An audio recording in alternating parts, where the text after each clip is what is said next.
Hello and welcome to the latest edition of the ADS podcast, where we'll be discussing the UK's defence and security sectors and the government's Defence and Security Industrial Strategy DCIS and the Integrated Review.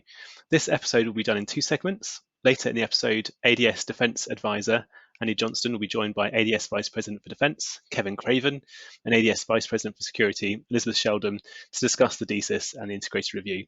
But now I am joined by ADS Defence Director Caroline Donaghy and ADS Security and Resilience Director John Gray for a discussion around their priorities.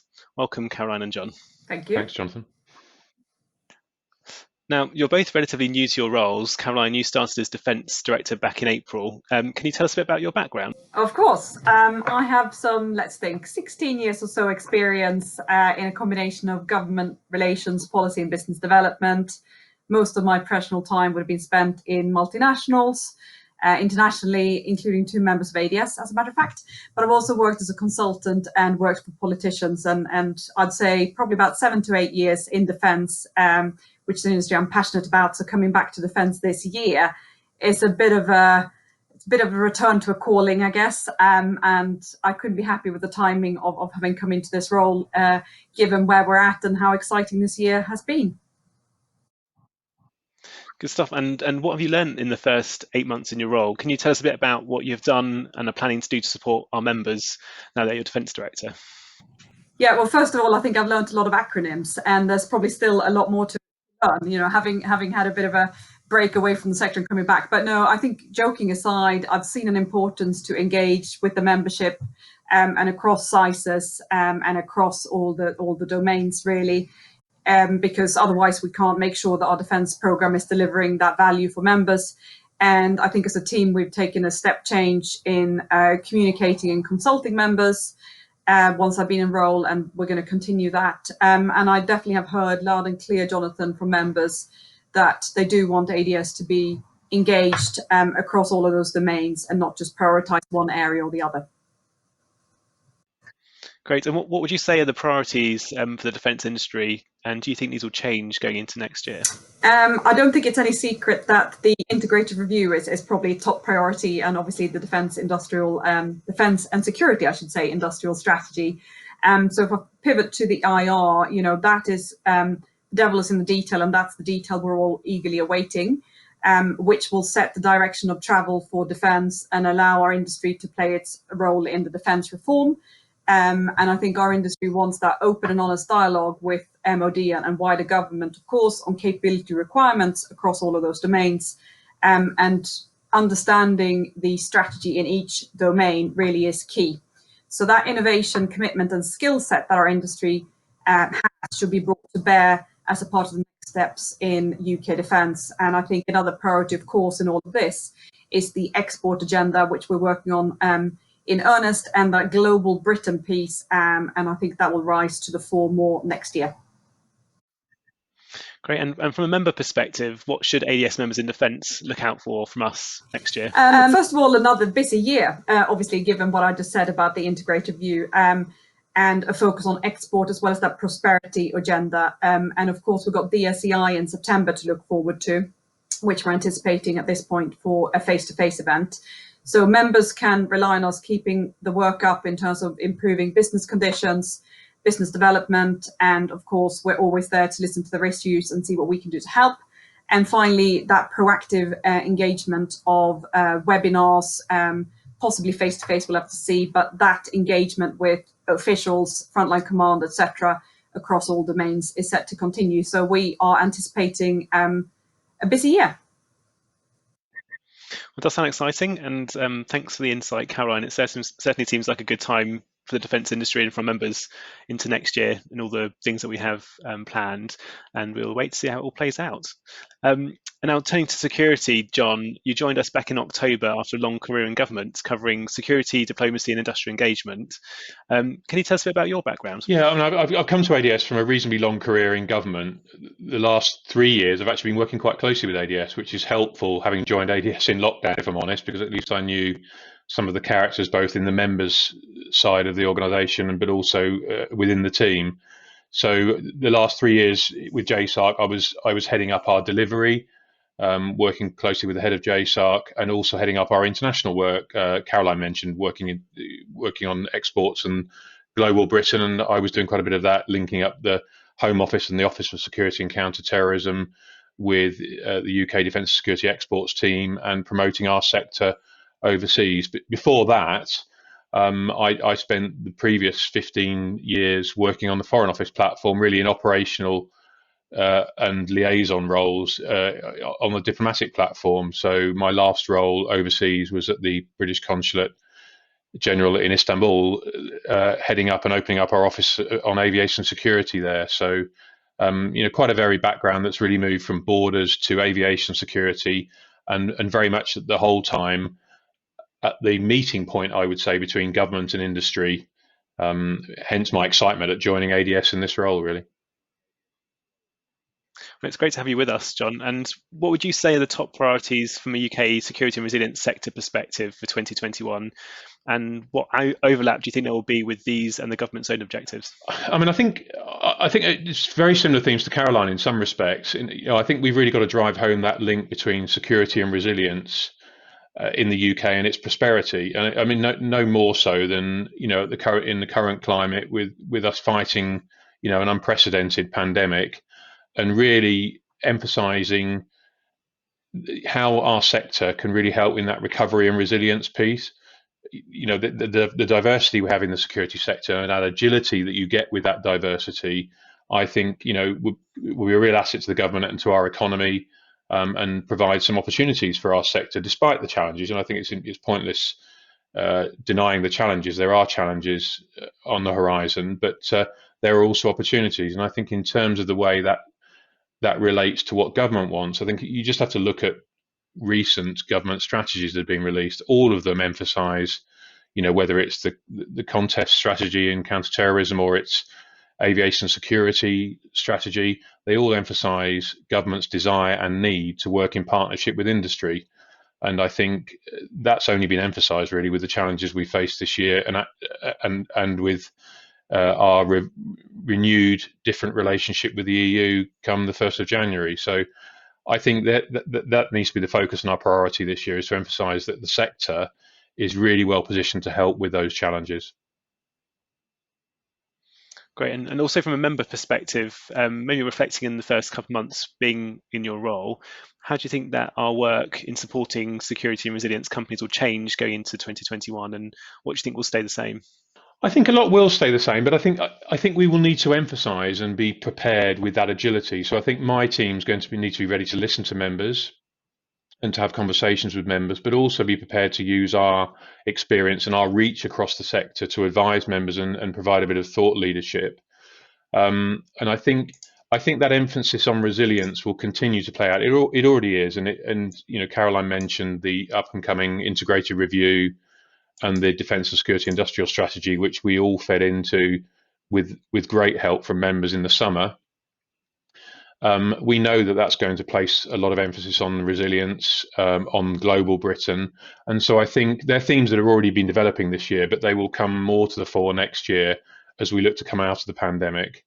And I think, we will need to use what we've learned this year in terms of our adaptability, the technology we've used to engage, for example, but also moving back into a bit of a new normality where we're building up on our physical events again, but perhaps using some of the learning we've had from the virtual world a lot of us have been working in recently to try and enhance the offer to our members and increase our reach more broadly, if you like. Absolutely. I think security and policing in the first quarter of next year will be really a kind of an interesting and exciting opportunity to engage virtually, and hopefully later in the year, as Caroline mentioned, we can resume potentially a new normal in terms of engagement with members and also the events that we're attending and participating in. So we very much look forward to that coming back at some point next year. Fingers crossed.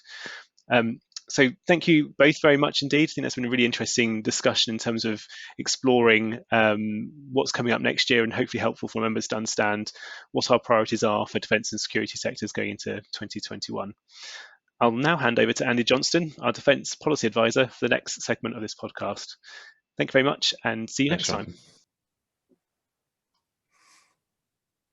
Thanks, Jonathan. Hello, everybody, and welcome. My name is Andy Johnston. I'm the Defence Policy Advisor at ADS. For this part of the podcast, I'm going to be joined by Kevin Craven, the ADS Vice President for Defence and Strategic Partnership Director at Serco. Welcome, Kevin. Hi, Andy. Good to be here. Thank you. And we're also joined by Elizabeth Sheldon, our Vice President for Security and Resilience at ADS and Executive Director of CCL Solutions Group Evidence Talks. Welcome, Elizabeth. Thank you, Andy. Welcome to Kevin as well. Lovely to have this opportunity to speak together. Fantastic. Yeah, thank you very much for taking the time to talk to us. So diving straight in, looking at the scope of the Defence and Security Industrial Strategy, ADS over the last year has been quite clear that there are interdependencies and lots of crossover between our defence, security and indeed civil aerospace sectors, but also that they are very different markets and they have very different characteristics. The security sector hosts smaller, agile businesses that serve a number of different customers, whereas defence is more traditionally centred around larger prime integrators and a single customer. So with that in mind, do you have a single priority for your sector that you hope the DCIS recognises? Kevin, I'll come to you first. Thank you, Andy. Yeah, look, one of the key learnings from COVID has been the importance and resilience of the wider supply chain to defence and its integrated nature. And I would really like to see a much more integrated look at the way the defence enterprise, the uniformed forces, industry, and the civil service work together in providing an integrated defence response. And, you know, there's been a lot of talk about that over the years. There's the whole force concept. There is the recent report from DCDC on multi-domain integration. But essentially, all of them are talking about the same thing, which is a greater level of both collaboration and integration to produce a better effect against our threats. So that's what I would really like to see, is whole force coming to life in a more meaningful way. And there were some encouraging signs, I have to say, in terms of what we've heard already. Yeah, I agree. I think definitely we'll talk about it in a second, but I think from the Prime Minister's announcement a couple of weeks ago, we got that indication that there is that effort, and it's definitely something that I'm for all the way through our industrial engagement on that topic as well. So yeah, completely agree. Elizabeth, from your perspective from the security sector, is there a kind of a single priority that really jumps out for DCIS? Yes, thank you, Andy. Well, certainly we have a number of priorities, but if I'm to pick out one, I would say strengthening the government's capacity for engagement with our sector on strategic issues. We have an initiative at the moment with RISK, which is the UK's Security and Resilience Industry Suppliers Community, which is supported by ADS, who are the Secretariat. And that is to enhance the Security and Resilience Growth Partnership in collaboration with the Home Office. So the SRGP is co-chaired by RISK and the Security Minister. And we think that the DCIS could provide additional support in delivering this initiative. So that would be my single priority, as you've asked for a single one, but there are a number of other policy issues that we're keen for the DCIS to address, from reforming the current approach to procurement by removing the barriers to engagement for small and medium enterprises, to coordinating research and development funding activities in the national security space. However, these wider issues can only really be effectively addressed if the underpinning structures that bring government and industry together are bolstered. And that's why that strengthening of that engagement between industry and government must be our first step. If I could just expand on that point, giving you an example, industry is very keen to work with government on reforming public procurement regulations. Currently, these can place very onerous levels of risk, particularly on small and medium enterprises, and that could be via financial risk or liability requirements. Whilst we're aware that there is work on a green paper for procurement reforms, the DCIS could also offer a way to help with this. The challenge has been having an effective mechanism to bring together the whole of government. And by whole of government, I don't just mean the Home Office, I mean all the other departments that we work with, such as the Department for Transport, the Department for Overseas Reform, and many, many others, Border Force to name but a few. All of these that we work with industry, and we think that this an enhanced SRGP could be the answer. That's great, thank you, Elizabeth. Yeah, I think as you say, the strategic partnering between industry and government it's been a major theme for all of our policy work, really, from an ADS point of view, and I think all of our members agree on the benefits of that. And actually, I'm sure Kevin would agree, from a defence perspective, the Defence Suppliers Forum has really provided those kind of first steps over the last couple of years, and especially in the kind of coordination in the response to the pandemic this year. The Defence Suppliers Forum has been really, really useful for both understanding what the immediate challenges are to both the prime suppliers and then also the supply chain, and then also what needs to be done in the longer term to kind of make sure that there's effective recovery, I suppose, really, from the pandemic. Just to dig into that slightly more, in terms of that partnering, say if that were to be, establishing a satisfactory way for industry in the coming months, what would be the first? You mentioned procurement, R&D, all those kind of big topics. Is there anything that really stands out from an ADS member perspective that would really help us, in post-pandemic recovery and ensuring that the security sector remains strong? Is there a particular policy there that you'd like to champion the most? Well, certainly procurement is absolutely top of our list. We've asked possibly for there to be a director of procurement in the Home Office, but we've decided to go down the SRGP enhancement route, where we encourage representatives from these other government departments to form an SRGPO, an officials level. And that will be led at director level within the Home Office. So procurement is absolutely at the top of our agenda, but the security sector is formed by predominantly small and medium enterprises. So anything that allows our members closer engagement with government to understand what government needs, and also removing the barriers to entry, such as enhancing our members' ability to get security clearance, which still, even 3 years down the line, is a bit of an issue that we're trying to tackle at the moment. So there's more than one, Andy, but certainly procurement is right at the top there. Yeah, wonderful, thank you. Shifting to the defence spending announcement that was made in late November, the Prime Minister's address was very strong on the future of the UK's naval capability and called for a kind of a renaissance in UK shipbuilding capability.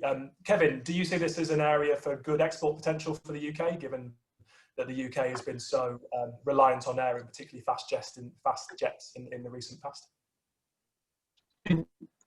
Indeed. I mean, look, within our living memory, the UK used to build 30% of the world's annual merchant shipping tonnage.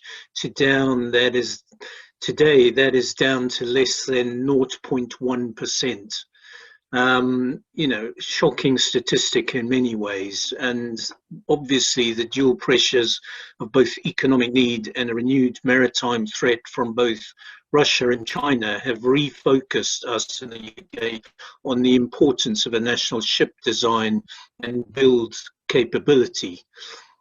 However, our capacity, our capability, our skills, all of those are lagging European and other peers. And whilst there are a number of programs which have been really welcome in recent years, Type 26, Type 31 frigate program, the Astute and Dreadnought submarines, those are helping enormously and are seeing and assisting with a renaissance in both BAE and Babcock's naval yards.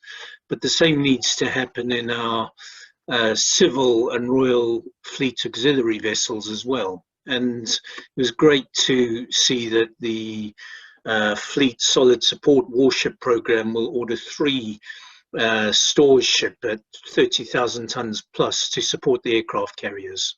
So that is really good news. But right now, no UK yard has the large-scale build work currently going on, and there's very few prospects between now and 24-25 time scale start for these large and reasonably complex ships. So, you know, we need to just think about how we maintain and enhance the skills and expertise of these people, of the people in these yards, before they start cutting steel for FSS to minimize the time, costs and quality risks to that program. And that, of course, does tie in with the National Shipbuilding Strategy. The UK needs an enterprise approach to building shipyard skills through practical work, starting with smaller vessels. And we saw a really good example of that with the MOD de-risking the Type 26 program through building the Batch 2 offshore patrol vessels first. But as I mentioned in my previous answer, that enterprise approach is something that really needs work. Yeah, completely agree. There's a lot of ambition, I think, that's been set out, but you're right in terms of creating the kind of the conditions for success. There's quite a lot for the UK to do to be able to kind of match that vision, especially, you know, since the National Shipbuilding Strategy kind of laid it all out, and it's been a few years since that as well. So no, thank you for that, Kevin. Likewise, Elizabeth, as the Executive Director for a digital forensics business, where do you see the opportunities for the UK security market? I suppose in recent years, you know, we've seen government policies such as the Industrial Strategy and the 2017 Digital Strategy attempt to set the conditions for, you know, niche digital security companies to thrive. Are you seeing a shift in this market, and where do you think the opportunities are? Thank you, Andy. Yes, there has definitely been a shift over the last 3 years to engagement with smaller enterprises like my own company. We've certainly seen that. And the UK is a global player when it comes to the delivery of digital capabilities, especially in the cyber market.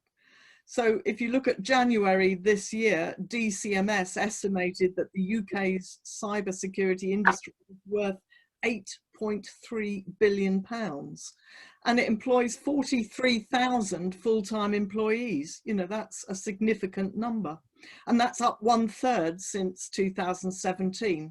But obviously that's before this pandemic hit, and the cybersecurity industry has certainly grown in these last 9 months due to the rise in cyber fraud and attacks. So yeah, we're seeing opportunities coming for the cybersecurity industry. The NCSC announced that it handled 723 incidents between September last year and August of this year. That's 200 actually related to the coronavirus. When you look that previously they handled around 602 annually, you can see how cyber threats and incidents have risen during this pandemic. Much of our lives, both at home and at work, are now online, and cyber criminals have not been shy in exploiting this. Sadly, there too have been threats to our National Health Service posed by hostile actors both home and abroad, including attacks on the important work on the vaccine research. So this year certainly underlined the importance of cybersecurity to the UK's increasingly digitised economy. We're not really observing new threats. In fact, if you speak to anybody in this field, they'll say there are no new crimes, but just new ways of executing the existing ones. But it's the speed and number of these challenges that our innovative digital and cybersecurity companies can help with. There will be, of course, a refresh of the government's National Cybersecurity Strategy, which expires next year. And we look forward to seeing how the government can foster the continued growth of this important subsector. Wonderful, thank you, Elizabeth. ADS has recognised that our sectors are kind of primary contributors and really good candidates for national economic recovery, you know, given the nature of advanced manufacturing, high technology, security systems and products you were just mentioning there, and on the defence side, the kind of the stability of longer term defence projects that can give industry a lot of direction and guidance. These are all really important factors for how our industries can kind of generate economic activity and industrial activity and contribute to the national economy as we look to recover. Looking across all the levers that government can use to support industry, what do you think needs to be done for us to really capitalise on this opportunity? Elizabeth, I'll come to you first. So as a sector, we're well placed to support the UK's recovery. It has been a challenging year, especially for aviation security, but as a sector, we've been relatively untouched, except perhaps that exports have experienced delays. But areas such as cyber, as I mentioned earlier, and biosecurity have seen accelerated demand for products and services.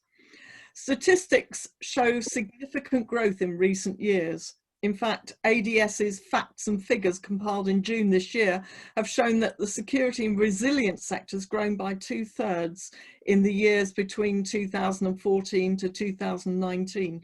2/3, that's a significant growth.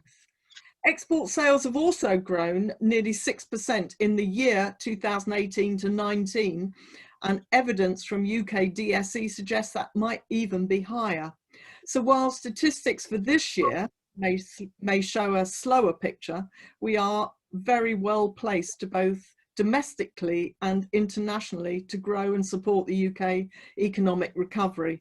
If I could say a little bit more about this, the security and resilience sector has all kinds of specialised capabilities, often from small and medium enterprises, and they can find it quite challenging to enter new overseas markets. Trust forms a very important element when purchasing for national security. Our government, our security agencies and law enforcement organisations can help unlock this export potential.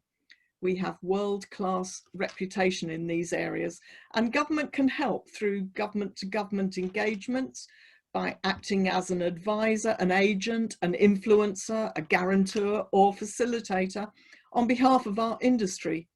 Our neighbours in Europe do this to great effect. We should emulate their example. DIT announced a really important bounce back plan this summer, which will help us with this. No doubt exports have been affected by the virus, and I've seen that in my own organisation, but they've been delayed rather than gone away.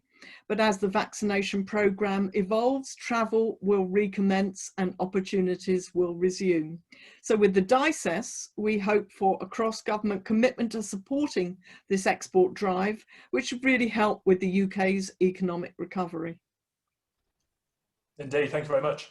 And Kevin, from a defence perspective, what are the actions that government can take in the coming months to really support our industry from that area?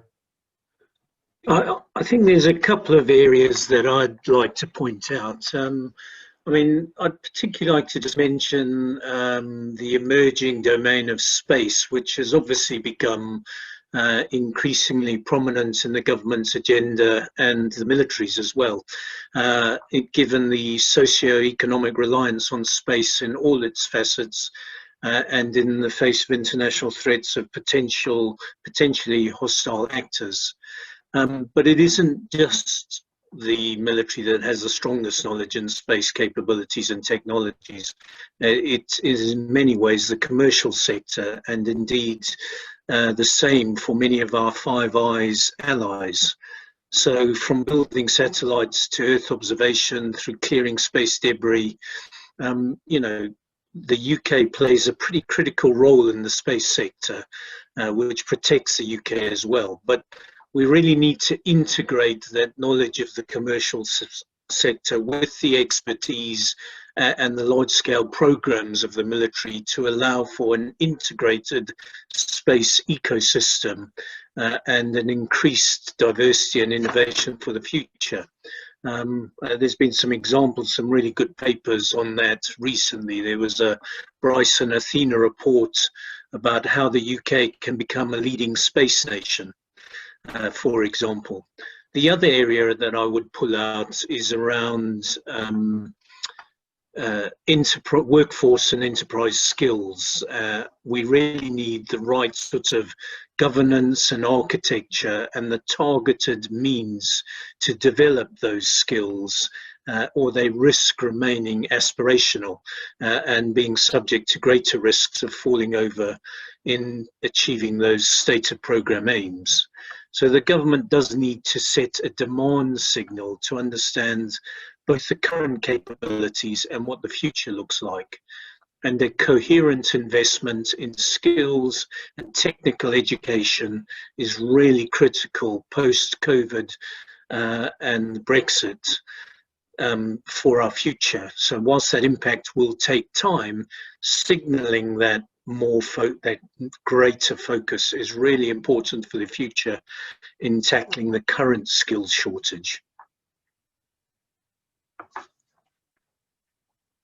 Thank you. Yeah, most definitely. I think at the start of the year, pre-pandemic, the skills challenge across the whole of the UK in every single sector that we work in was a very, very large challenge, and now it's arguably an even greater challenge given the situation that many of our members find themselves in now. So yeah, I think we'd all agree that that's definitely something that we'd like to see some guidance and direction, leadership from government on going into 2021 for sure. And then to finally to finish off a kind of a crystal ball question, if I may. 2020 has been, as I've just said, quite a year, and it's astonishing to think that with all the economic and sort of societal turmoil, that defence and security, as we've been talking about, has largely managed to kind of stay on track and to be robust and resilient. Do either of you have any predictions or hopes for 2021 and things that we would like to see? I'll ask to finish on a relatively positive note, since this is our last podcast of the year. But Kevin, I'll come to you first. Any predictions for 2021 at all? Well, if I might be allowed to stray off the strictly official for a moment, I mean, I would and I'll continue with the theme of integration, if you like. I mean, I would like to see the ability for spectators to return to watching great sporting events. And, you know, over the last 6 months or so, we've seen the very strange sight of our national teams in football and rugby not being able to perform in front of living, breathing, passionate spectators. So, you know, to kick things off for 2021, I'd really like to see the return of live sport and spectating for the future. Yeah, I don't think anybody would disagree with that. That's yeah, definitely been an eerie part of this year to watch that on TV and not see real crowds. So yeah, I think we definitely agree. Elizabeth, from your perspective, anything you're looking forward to next year? Thank you. Well, I'm genuinely optimistic about 2021. We've all had a challenging year, but this hardship has brought government and industry together to collaborate in a way perhaps we've not seen before.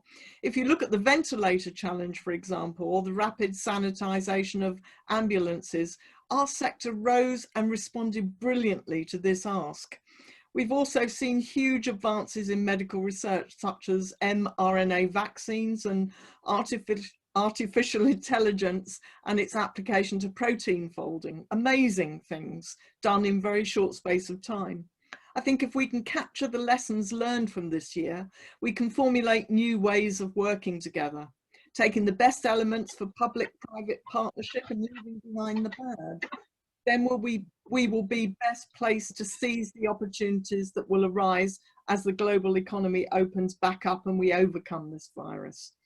We've proved through examples above that I've mentioned how our sector can respond to the calls for help, and working together with government and academia, we can be agile.